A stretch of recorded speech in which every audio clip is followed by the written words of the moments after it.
सकाळ सकाळ किकूला आपल्या उन्हामध्ये आणला, थोडा फ्रेश नंतर त्रयक्षला घेतला गोंडू, नंतर मी घेतले ओट्स खायला. ओट्स तर एकदम चव स्ट्रॉबेरी फ्लेवर. नील आणि आई चहा पित होती. नंतर मी गेलो ग्राउंडवर खेळायला. ये उडाया गगनचुंबी 6 रनों केले षटका. नंतर जसा डॉट झालं तसा शुभम नाचायला लागला. नंतर आपली मुंबईची मॅच बघत बघत मसाला व्हेज राईस तुडवला. मम्मी घेऊन आली ती रसमलाई प्रशांत कॉर्नर मधून, ती पण चव. नंतर आम्ही गेलो Dronagiri famous the Belgium bliss.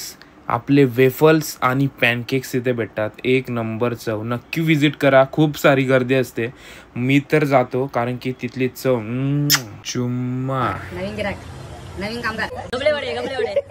आमचा थरथऱ्या प्रचित आणि बिझी माणूस यश भाई विजिट करा आपल्या बेल्जियम ब्लिसला. अम्माईचा बर्थडे सेलिब्रेट केला. नंतर रॉकीची जराशी राईड, डेंजर चालवते गाडी. दसकारची पालखी आहे हो, तोच जल्लोष, तोच नेटिव्ह बँड. तुम्हाला नवीन कंटेंट घेऊन येत राहीन. त्यासाठी सबस्क्राईब आणि फॉलो करा तुमच्या गालावर पप्पी.